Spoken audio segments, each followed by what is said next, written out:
Hi all, welcome back to The Handbook, the Operations Podcast. I'm Harv Nagra. Let's start with a story today. There was a point in a former workplace where I was digital director, and operations was stuff I was doing off the side of my desk. The business at the time had one internal facing person, the group finance manager. Literally everyone else was client facing. Everyone, across 3 entities in 3 countries.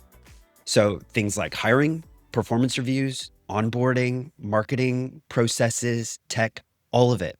All these things were side jobs for me and the other senior team members. Meanwhile, we were also working on pitches, managing our teams, and overseeing or managing client work ourselves. It was genuinely heroics that were keeping things ticking behind the scenes. And so inevitably, there did come a point where we were burning out and recognizing there was no way this could scale. A few of us on the leadership team sat down with the co-founders and told them this can't go on much longer. It was an uncomfortable wake-up call for them, but thankfully, they listened. An interim COO was brought in a few months later, and our transformation journey began. In 18 months, so much changed. The management structure, the market positioning, processes, documentation, the tech stack, that's where we brought in Scoro, by the way. Everything changed in that year and a half. Today, we're going to be speaking to someone who has a similar story to tell. And in his case, a lot of it centers around people. That person is Alex Bodini, CEO of Spin Brands. What started as a scrappy social media agency a decade ago is now a multi-entity group employing over 100 people that's grown rapidly over the past few years.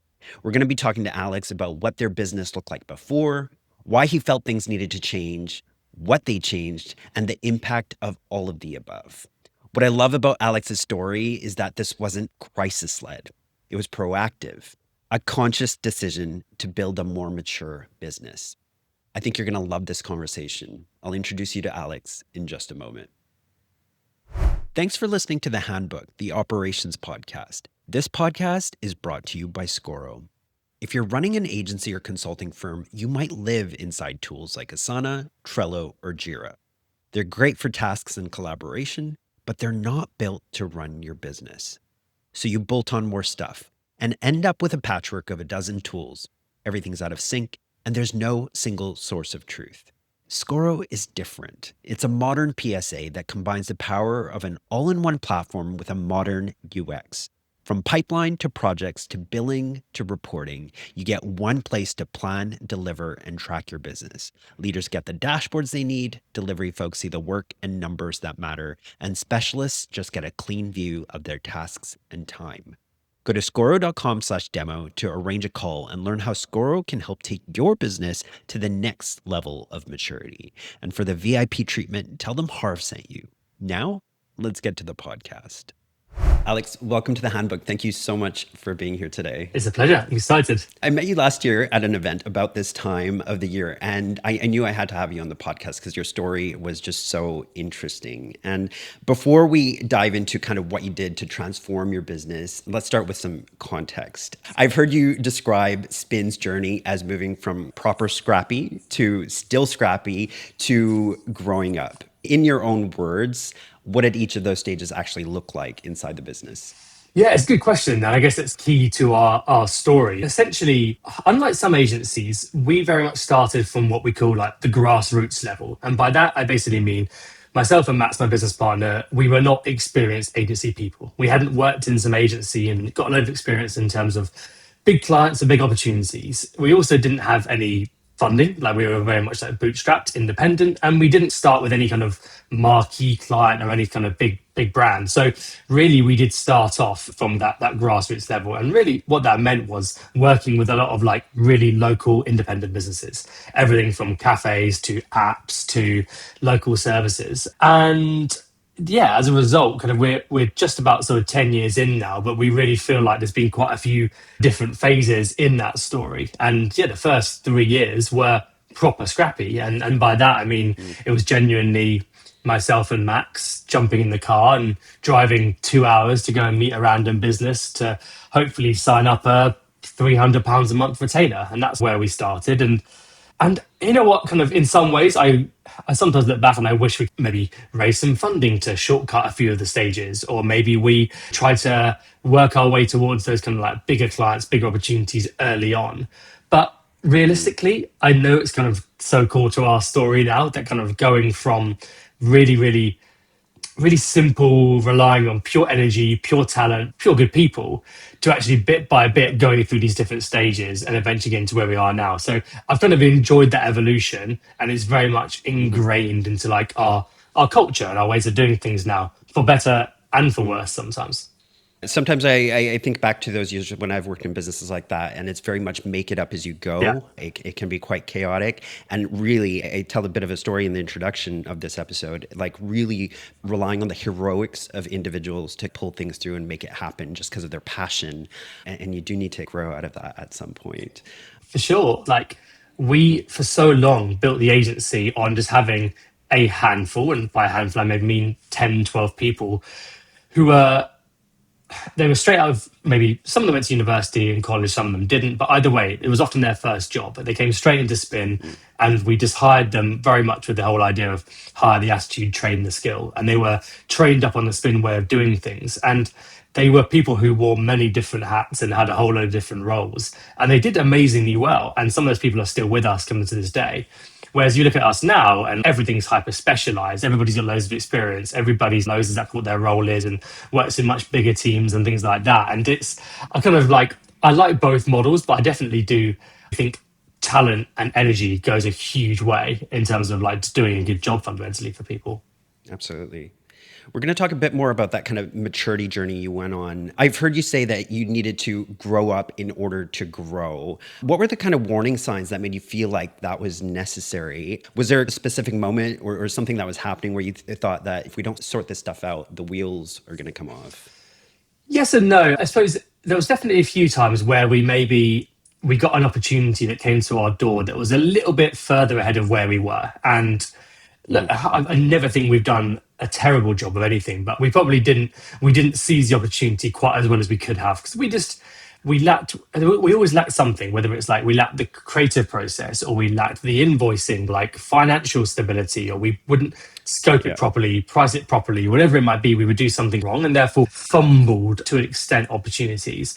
So there was lots of different moments like that, but there was also a moment of kind of reflection for myself and Max about 5 years in, where we're like, we got to this point, we've got, I mean, by that point, let's call it a team of 25, 30 people, but we had a huge amount of Hmm. clients. We had maybe 100 120 clients on a retainer. And we were, at that point, we decided, like, right, do we want to continue down this route?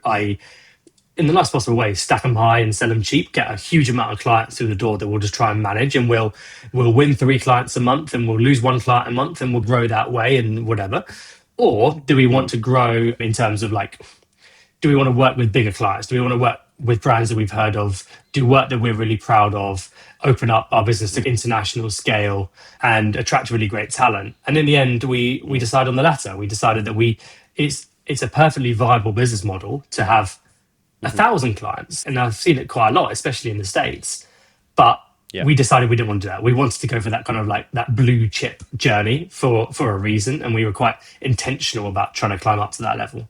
It's really great that you, I think, had that first of all recognition that you wanted to transform in order to attract that talent, get those kind of bigger clients and that kind of thing. Because we see businesses often fumble along way too long before kind of having those conversations and having a lot more stumbles along the way before they recognize that this is not working any longer. Yeah, exactly, exactly. You just have these inflection points, and I think for us it was the fact that we got relatively far down the line with the potential sale of the business at that point. We weren't for sale, but we Right. took a conversation. It became quite serious, and it didn't go anywhere in the end because we kind of just realised, what are we doing? Like we've got so much more energy to give. We're in such a good position. Let's. So it was at Yeah. least it was a trigger point, and it made us think about things.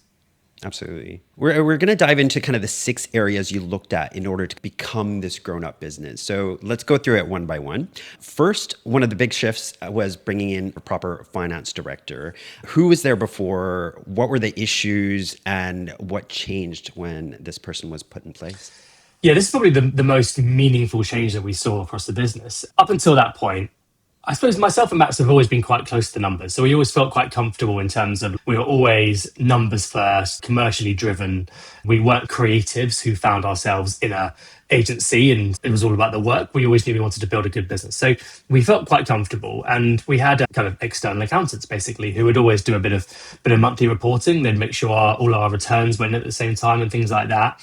And we implemented various resourcing systems and things like that. But fundamentally, it was quite basic, but good enough. And then we hired the FD who had about 10 years or so experience at We Are Social, like one of the leading agencies in our kind of space. And what I always say is I used to think finance basically meant P&L, doing your VAT return, managing cash flow. That's kind of like where I thought it started and stopped. And then I've come to realize it touches everything. And once the FD kind of got into things, I'm like, wow, kind of really it's financial operations are so much broader and is everything from obviously your rate cards, but like then you've got your proper scoping sheets to your proper pricing to your proper resourcing to your reconciliations. And we were introduced to words like recovery. Like we knew about utilization, but we started to understand recovery. We started to understand kind of how things worked. And that was the biggest journey to growing up, was having this proper FD and who basically just brought in a lot of what he knew, but also was willing to adapt to basically the stage that we were at. We were on this growth stage rather than kind of like the real finished deal, if that makes sense. It's such a huge part of a maturity journey, that kind of financial transformation. How did the team react to that transition? Because I suppose a lot of things changed in the way they were working before and after.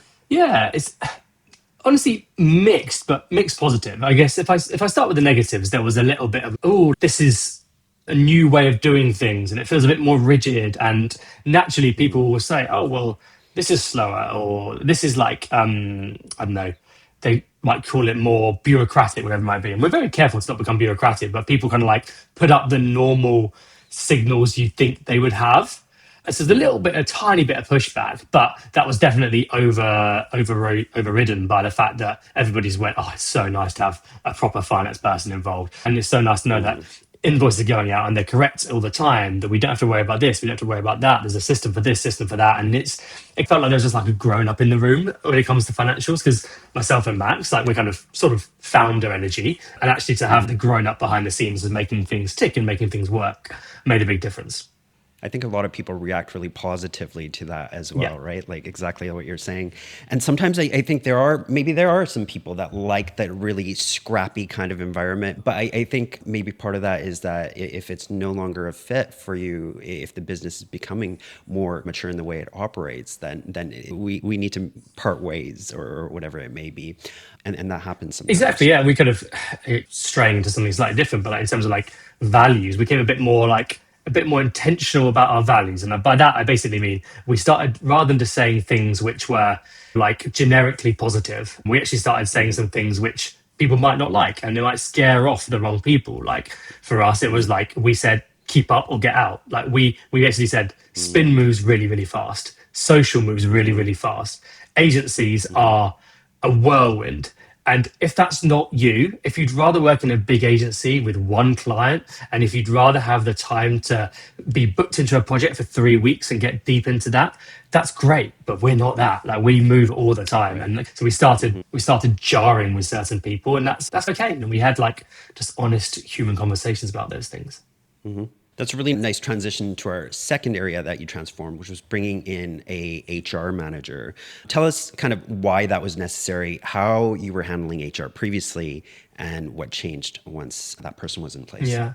So we had probably what a lot of agencies have, which is like a person who handles a whole bunch of stuff. They are office manager, they're HR, they're recruitment, they are social secretary, they do like social events within the business. They basically do a whole lot of stuff. And that was great. And the person we had for that was a brilliant part of our culture. Like I would not for a second look to denigrate her and the impact that she had across the business. Like it was really, really positive. But as we grew and the expectations kind of grew, you kind of come to realize that, okay, we can't expect to have really clear progression pathways or really clear policies or really clear kind of like, I don't know, development systems, learning and development budgets. We can't expect those things to be really well put together when this person hasn't fundamentally done that before. And so we decided we needed a kind of a proper HR manager. And it probably had a similar impact to the FD in terms of, yes, the slightly more touchy-feely stuff probably went away, but it was backed up by, okay, let's do a proper review of our perks and benefits. Let's use data in our hiring. Let's use data in our kind of how we're working on our progression pathways. And yeah, the HR manager again just helped to make it feel a bit more grown up, which again has its pros and cons. And sometimes when things are a bit more grown up, people do get a little bit more kind of arm's length, and people maybe negotiate a bit harder, or they're willing to kind of like complain a bit more, whatever it might be. But it's there for that, and it means that people feel like they've got a place to go, and there's somebody just looking after everything from well-being to onboarding now. I mean, I found it interesting that you mentioned that some of the touchy-feely stuff went away a little bit, and it'll be interesting to hear what you meant by that. But I remember, like, at one point in a place I worked, like the whole performance review process was just so lacking any structure. It was very much about just everyone's feelings rather than anything like concrete that anyone was being assessed on, and it either ended up feeling like a bit of a waste of time or a bit of a joke, or you could get away with negotiating really hard because the other party, like your line managers, were completely unprepared and had no structure. I remember going in once with like slides to say like all this wonderful stuff I'd done, which was true, but it just meant they were not as prepared to participate in that conversation other than be like, oh yeah, you have done a lot. In your point of view, touchy-feely stuff, what did you mean by that? Yeah.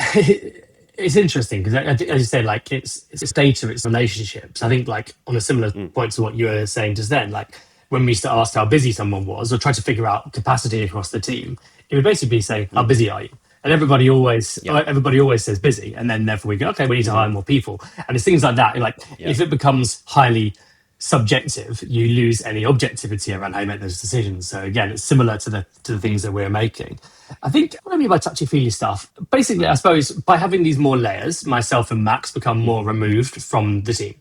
It felt like for the first number of years, hopefully without sounding egotistical, people really wanted to work for me and Max. Like it was part of the journey. Yeah. They were close to us. They were in the room with us. They saw our energy and our passion or whatever it might be. And they enjoy working in that kind of place. And once you kind of do bring in that structure, you create that distance very slightly.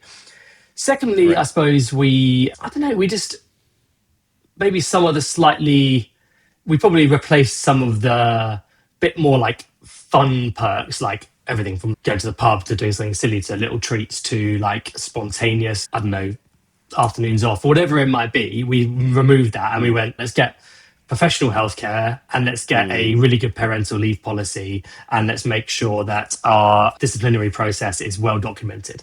And it's fine, but it means that things are a little bit more removed. And the final one I'd say is in terms of like promotion and opportunity. I still am like this. I always believe in, I like the idea of seeing someone who's highly talented doing a really good job and giving them an opportunity well above their station. So it might be an account manager who comes in and I'm just like, I think this person's brilliant. Like, why don't we put them on a pitch, give them a strategy brief and see what they can do, whatever it might be. And it completely goes around the progression pathways because there's all these tiers and all these salary bands and all these different things.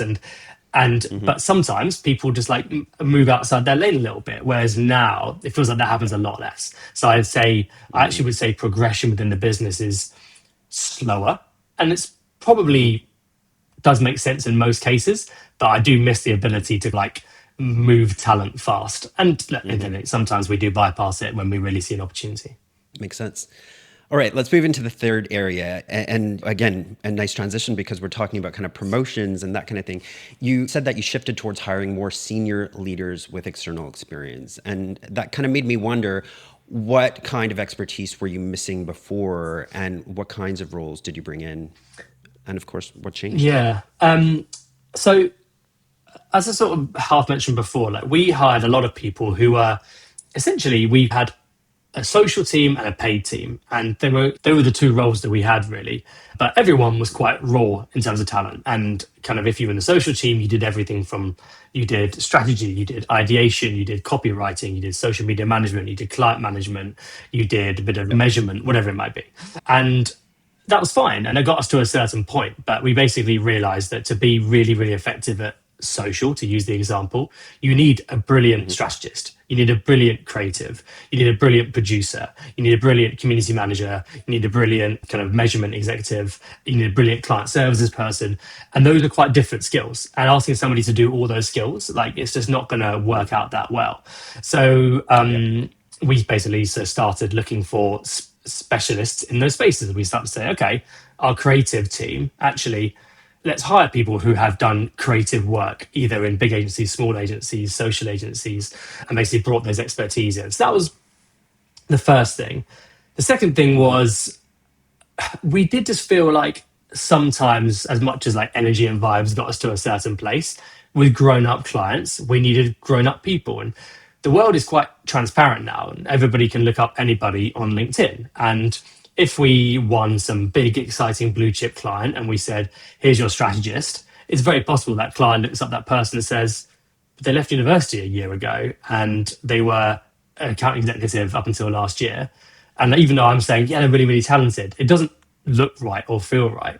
So we basically had to, but also wanted to bring in that external expertise to sort of see the impact both on ourselves, but also on our clients. And I'd say, speaking honestly, and I guess that's what podcasts are meant to be for, there's a very mixed bag. A lot of the time, we paid significantly more salary for someone who was quite, what I would just say, in the last sort of way, mediocre. They came in, they'd had 10 years experience and they were just okay. They weren't bad, but they weren't quick, they weren't sharp, they weren't moving with the times, whatever it might be. And we're often like, God, our junior who's been in for 2 years is significantly better. So there was a little bit of that, but there's also a whole bunch of examples where we're like, okay, that does really make sense. That's actually, they're able to produce things fast and quickly, whatever it might be. So I'd say the risk in terms of getting it wrong increases, but the kind of the quality of the work, in the end, we do look around at our team now, and to use a slightly lazy football analogy, like when teams get promoted through a division and let's say they go from the Championship into the Premier League, you want kind of that balance of, you want the people who got you there, you want that kind of like core people, but you also do have to bring in some of the superstars, some of the people who've been there and done it at that level, whatever it might be. And we now can look at the team and be like, okay, actually bringing on that expertise has been net beneficial, and the quality of the room is always higher now. And therefore, in the end, the quality of the output will end up being higher. Couple of things, just really quickly to comment on what you said. I completely agree. Like, in that very scrappy early stage, we do tend to have a lot of generalist kind of folks in the team that can do a lot of stuff and help us just get stuff done, right? But there does come a point where you need that kind of specialist skill. The other thing I really loved is just you being really honest about kind of some of those folks not working out at that kind of senior level, which is something that happens sometimes. It just might not be a culture fit, or sometimes you just can't screen perfectly in an interview and things slip by. So as long as you're recognizing that and I guess parting ways or whatever it might be. And you also don't know what you're hiring for as well. It's like this slightly trickier thing when you're like, okay, we want to get a brilliant strategist. It's okay, but nobody really in the room is a brilliant strategist at the moment. So what are we looking for? Are we looking for the names on the CV? Like, how do we always try to do some sort of, for senior roles, we try and do some sort of case study, some sort of exercise. And it's like, but how do we know if this works really good or not? Like we kind of have to guess in the end. And like, as you say, like just being honest with ourselves when it's, and also being like, looking in the mirror and saying, actually, sometimes people don't work out with us. A, it means our hiring process is wrong. And B, sometimes we're the problem. Like sometimes they're the problem, sometimes we're both the problem, but sometimes we're the problem. Sometimes, I don't know, we're too scrappy, or me and Max are still too involved, or sometimes they came expecting to have these tools and we don't have those tools, or whatever it might be. So there's a bunch of different reasons that kind of why it can work or not work. Good examples. Alex, we're going to move into our fourth area, which is you hired a marketing director. Who was handling marketing before, and why did you feel like this was a necessary hire? This is one that's been full of hits and misses, to be honest with you. I think we're in a good point now where our marketing has really improved over the last 2 years, but probably it took us 2 years after deciding to take it more seriously to actually see any kind of momentum with it. We have always been lucky whereby, for whatever reason, maybe we've built a good reputation. Maybe we've just ridden the right wave in terms of social. Maybe we're just quite good at building relationships. I'm not sure, but we've always had a decent amount of inbound kind of opportunities, and the size and nature of those inbound opportunities has grown as we've grown. However, we did look at ourselves and we're like, actually, if we want to compete at that kind of top tier of independent social agencies, we looked at our competitors and, let's say, for an example, Born Social, who are a few years older than us, a fair bit bigger than us. We're like, they like we can't compare ourselves to them in terms of how we look and feel at the moment. They've got a great website, great case studies. They've won a bunch of awards. They do really good webinars. They do nice events. Their socials are better. Their whatever it might be. And we're just like, no, we lack those like credibility hallmarks. Like our website looks quite amateurish. Our case studies aren't updated. We haven't won any kind of major awards, etc., etc. So we speak about being worthy, like worthy of the big clients. And then yes, you can sometimes stumble into a really good contract just by doing great work or having a good one-to-one relationship.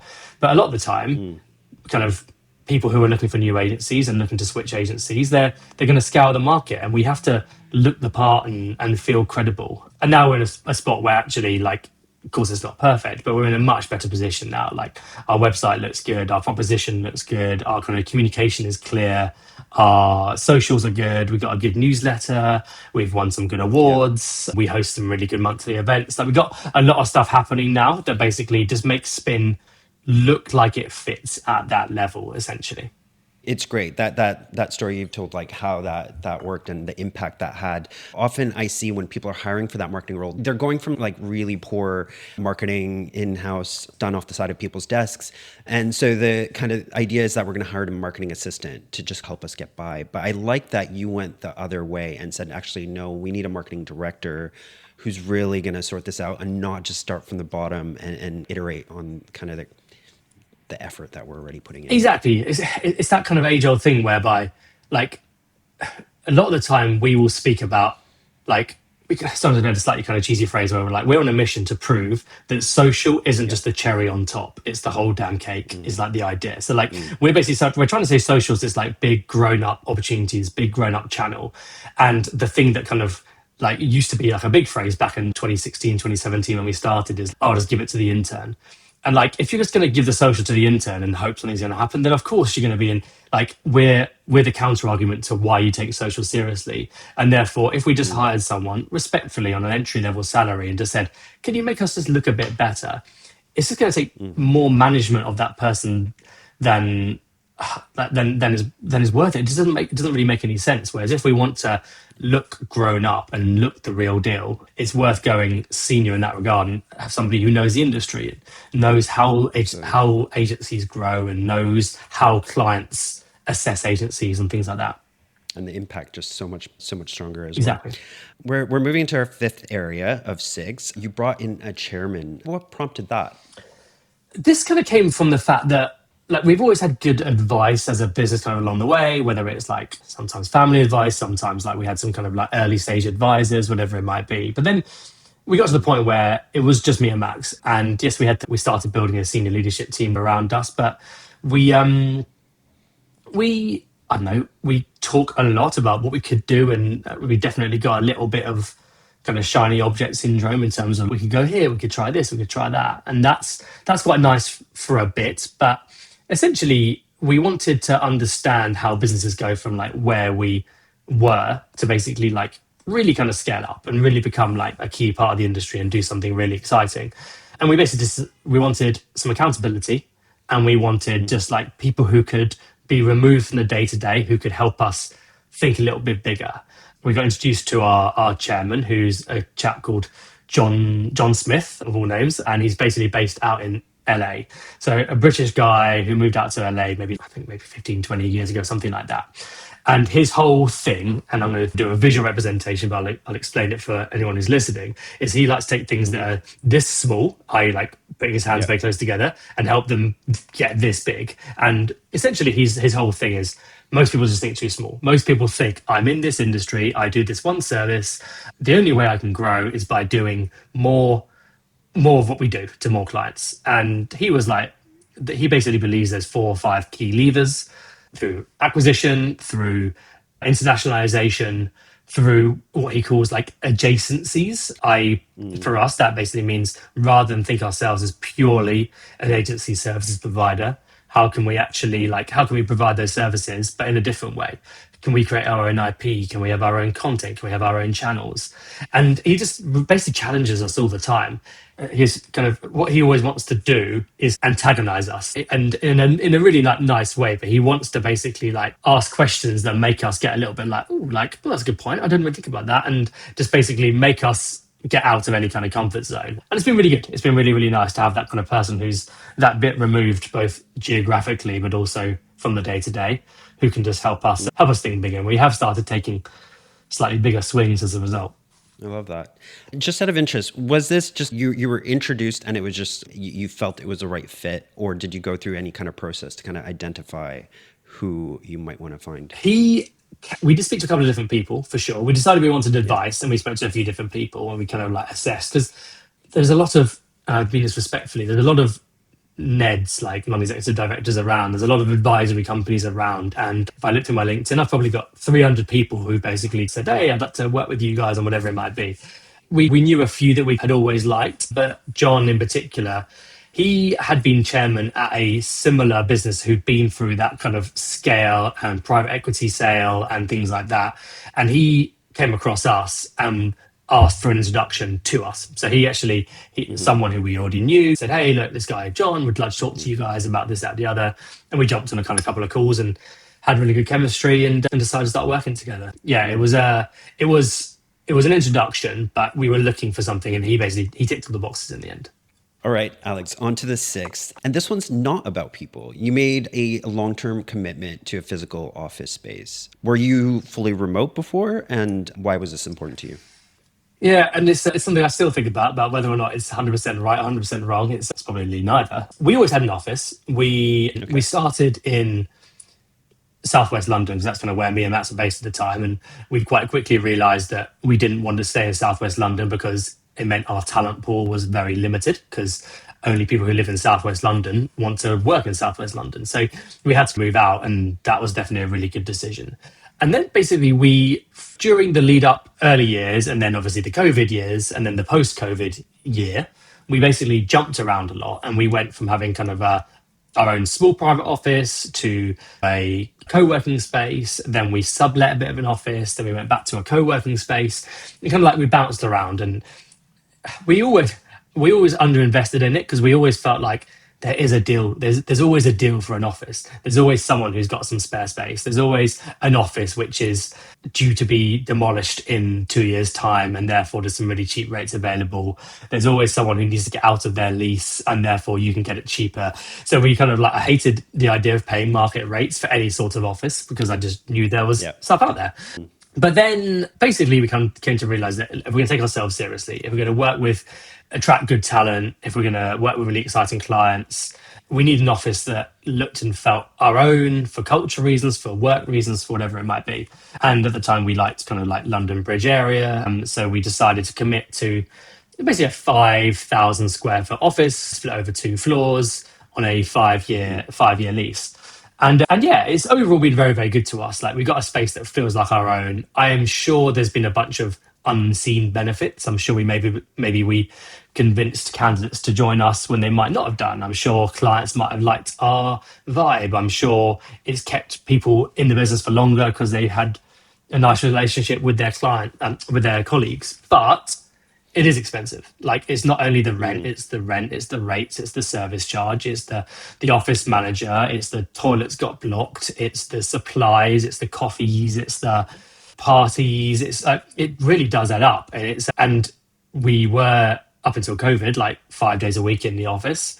Now we're minimum of 2 days a week in the office. So on a Tuesday and a Thursday, I look around, I'm like, this is great, because everybody's here and there's a nice atmosphere, and I like seeing the creative team and the paid team and the influencer team, and it's all kind of like flows nicely. Whereas on other days, it can be 9 people in the office. And it's like, this feels pretty painful to be paying whatever we are for rent for 9 people in the office. So it's still a pro and a con at the same time. But for us, it's been a good thing. And I do think people care more about their work when they have a physical place to kind of go and be with each other. The kind of Yeah. slightly lazy analogy I always use is that being a barista is quite an appealing job overall for a lot of people. And being part of a barista is you're in a cool, trendy coffee shop. You're surrounded by people. It's hopefully it's clean, it's fun. There's a nice smell of kind of coffee around. There's pastries, there's colleagues. Like it's quite a fun, fast moving kind of Yeah. thing. And there's latte art, whatever it might be. If you ask Hmm. that same person to make coffees at home all day long in a kind of in their Sage coffee machine, it's going to be a very very Yeah. different job. It's not they're not there for the love of making coffees. They're there because they like being in the environment. And equally, if Yeah. you ask a creative or a strategist, whatever it might be, to purely do it from home, I just feel like that kind of connection to the team and the wider purpose that you're kind of doing, the client connection, the work connection, just kind of fades. And yes, like remote work is really powerful, and we are increasingly our direction of travel is more to remote friendly, I'd say. But I Hmm. still believe having, where possible, core people in an office together as often as possible really does work. Absolutely with you on some of those points that you're raising. I think that kind of shared mission and the passion definitely struggles when you're not seeing people face to face. And I think as adults anyway, that the easiest and best place to make friendships is through work. And if you're not doing that and coming in completely remotely, that can be quite a challenge to get there, Totally. if at all. 100%. So many people like they're kind of their core.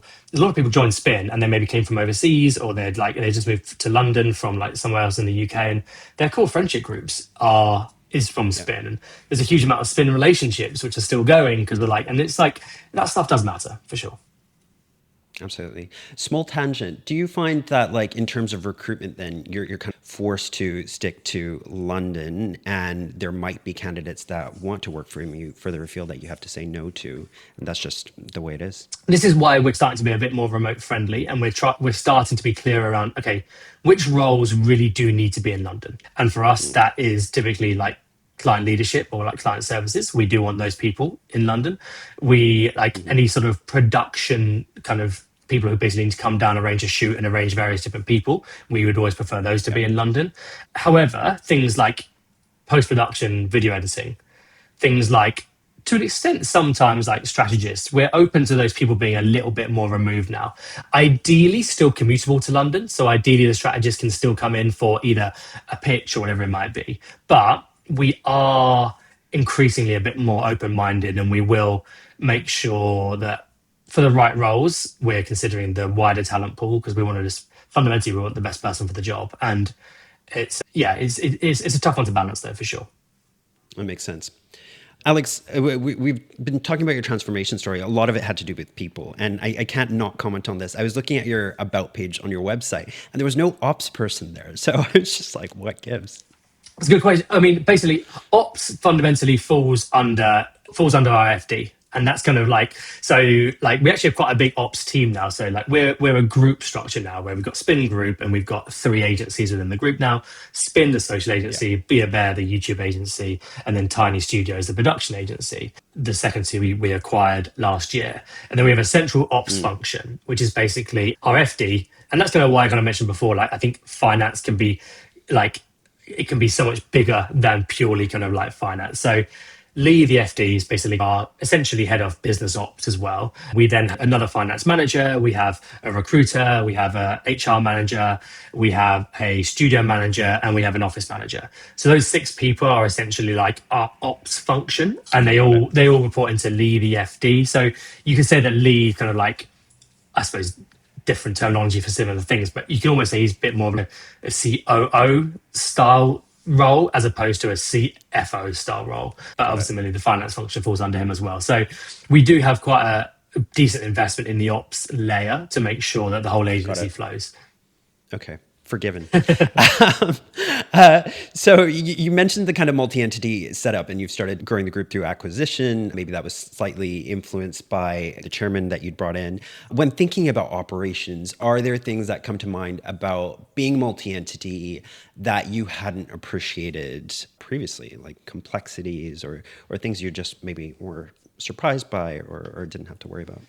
Yeah. So when we think about kind of like an integration side of things, essentially there's four tracks that we focus on: Hmm. finance, HR, sales and marketing, and delivery of the work. So delivery of the work is probably a separate thing, and maybe we can come back to that a little bit. But finance wise, we basically wanted everything to run in a similar way. And by that, I mean Hmm.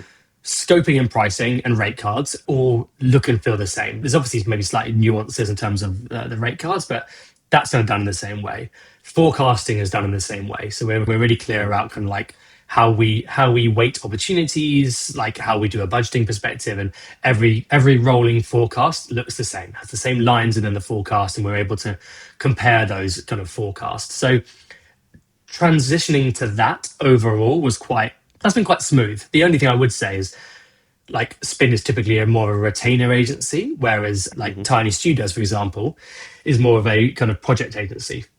And just realizing that comes to like there's so many more third party costs when it comes to projects in production and things like that. So how do you account for those? Obviously, the visibility on the revenue for Spin and Be a Bear is much clearer than Tiny. Tiny, like when you're forecasting, there's much more guesswork involved because projects will come. You just don't know how big they will be, how many there will be, whatever it might be. Right. HR again is we have our like default policies, and then basically each entity has had to adjust their policies, whether it's the working hours. Like for example, we finish at 4 o'clock. Spin finishes at 4 o'clock on a Friday.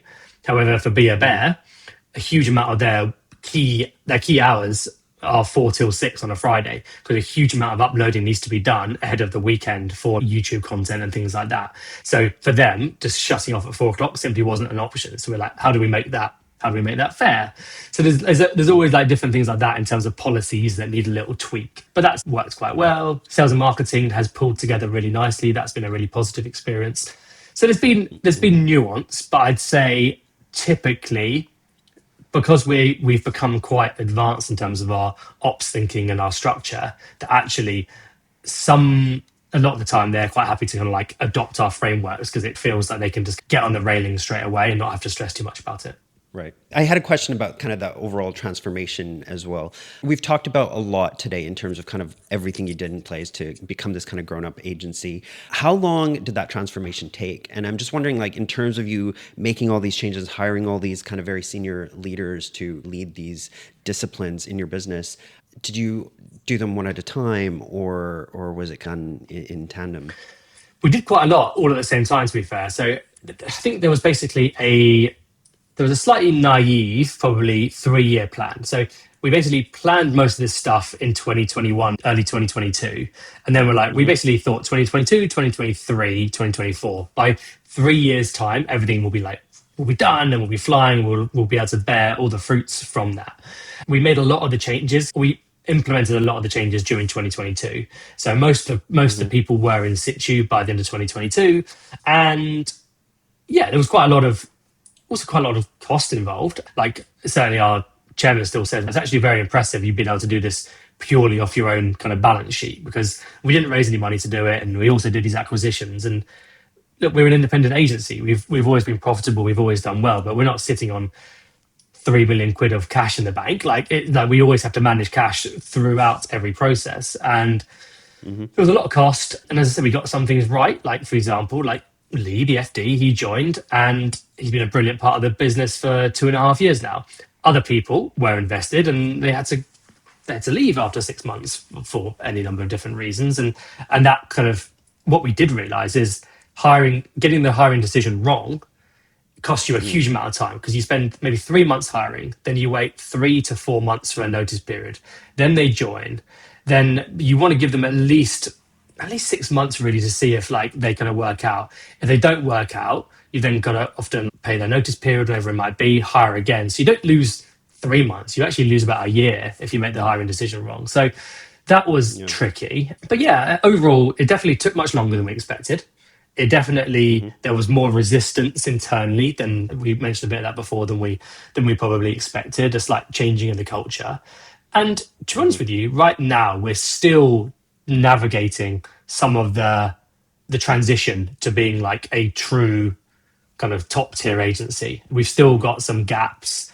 We still fall short in some areas, and it's definitely not like a clean, smooth process where we go, "Wow, wasn't that tough?" But I'm glad we did it. It's like it's an ongoing thing.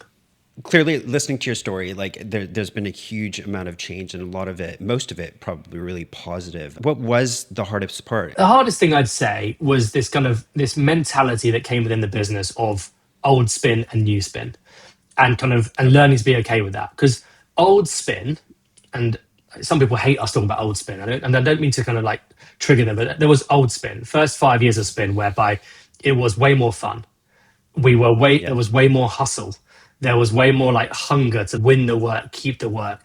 People, and rightly or wrongly, worked longer hours. People felt like they cared more. There was a huge amount of like camaraderie that kind of came with that. As we Yeah. professionalized, it is a bit more like a bit more arm's length. People do their work, people are committed, people still work hard, but there's some cultural changes. There's a lack of accountability. Whereas before it was your own client, you worked on that client and you were dedicated towards kind of keeping it. Whereas now, like working on a big client, there might be 8 of you who touch it in a different way. And that's kind of like that's complicated. The culture changes, people have massive rose tinted spectacles, and that maybe I do sometimes where I go, oh God, we used to do this and it was so much fun.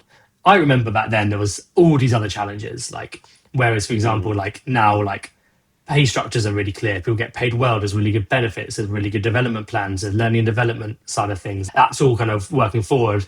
But people used to just moan about pay the whole time. And like, so there was always something that kind of bothered people, and like it's agency life. But it's definitely seeing it change and accepting that change is probably the hardest thing. Appreciate you pointing that out because none of this is easy. So we're coming towards the end, Alex. The question I wanted to ask you is, do you have a new project, operational project that you're tackling now after all this work? The biggest thing that we're looking at the moment is like scoping was the buzzword for the last 6 months. Like kind of keeping getting Yeah. scoping right, because getting scoping right is basically critical. However, how do you scope but also be flexible, and how do you scope but also make sure that you're competitive? So scoping is something we were focused on, and then off the back of scoping comes resourcing. And at the moment we have Mm-hmm. a I mentioned we have a resourcing manager, a studio manager, and that's great, but it's Mm-hmm. still, I would say, what I would call reactive mode rather than proactive mode. And we don't have like a ERP type system at the moment, so we need to basically, we are looking at some and we're going to embed something like that. And I do think slightly better resourcing, slightly more proactive resourcing will help us get into a better space. And it doesn't sound sexy, but it's really, really critical. And I think the efficiencies to be gained are going to be very clear. Good project to take on. Alex, if you were kind of advising somebody listening to it, somebody in an agency or consultancy, what is, based on your experience, like one grown-up investment you'd tell them that they should make sooner than later in terms of the way they're running or the people they have in place? Oh, good question. And there's a couple of different angles I could go with it. And also, I'd say I actually think we invested in a lot of the right things at roughly the right time. For example, like I could Right. say, oh, bring in a really expensive, really experienced finance person when you're 10 people. I actually don't think it might be the right advice for some. I don't wish we had Lee when we were 3 years old or 4 years old, because it Right. would have been too much to, I don't know, like I might be wrong, but I just feel like actually him joining when we were like professionalizing, when we were at a certain size, when we were maybe like 40 people, felt like the right way of doing things. So I don't wish we did that earlier. I suppose Mm-hmm. I do wish we invested in our sales and marketing earlier. Because fundamentally, I have always believed that revenue in at the top helps you deal with all other problems much better. So if you're Mm-hmm. fundamentally able to attract great work, pitch for great work, win great work, then that gives you the operational headroom to invest in your staff, to do pay rises, to hire ahead of the curve, to invest in systems, to have an office manager to make it a nicer place to work, all those things. So I think it all starts with sales, basically. So therefore, I would basically be thinking about sales and marketing as early as possible. Mm-hmm. I think, like you guys did, recognizing your gaps and then picking which one is the most critical in your organization is the key thing. Everyone's going to have a slightly different challenge. Such an amazing story, Alex. If somebody wants to contact you and hear more or learn more about Spin, where can they go? Best place probably just LinkedIn, to be honest. Yes, I'm Alex Bodini, Bodini on LinkedIn. Always happy to connect, always happy to chat. And yeah, people can feel free to reach out. Thank you so much. Pleasure. Thanks for having me. Well, there was a lot to take away from that. What I really appreciated about Alex's story is that this wasn't a turnaround. It wasn't crisis management. It was a conscious decision to build a business that was worthy of bigger clients, better talent, and long-term growth. A few things really stood out for me. First, the finance or even FinOps hire, if you will, with their finance director. They shifted from being decent at the finance fundamentals to finance touches everything: pricing, scoping, forecasting, recovery. That transition towards becoming data led is a huge part of a business's maturity journey. You could hear how bringing in a proper finance director didn't just improve their reporting, it changed how the whole business worked and how they thought. Second, acquisitions don't automatically multiply success. Because Spin already had professionalized their finance, their forecasting, their ops, HR, and marketing, the new entities can plug into something structured. If your own house isn't in order, adding another entity just amplifies the cracks. And third, culture. The tension between the old Spin and the new Spin. The fun, chaotic, everyone does everything phase versus a more structured, accountable, grown-up environment. That's something a lot of founders and early employees struggle with, but you don't get to scale without bringing in more structure. You gain stability, clarity, and better foundations. Now, if you know someone who's at this stage and would appreciate hearing Alex's story, please share this episode with them. That's it for me this week. Thanks very much for listening. This podcast is brought to you by Scoro, a platform designed for agencies and consultancies, which allows you to manage your projects, finances, and resources, all from one system. This is a platform I brought in at a previous workplace, which completely transformed the way we worked, and which I've recommended to clients of my own. You can sign up for a free trial on Scoro.com. That's Scoro.com. Or reach out to me, Harv Nagra, on LinkedIn if you'd like to hear about some of my experiences.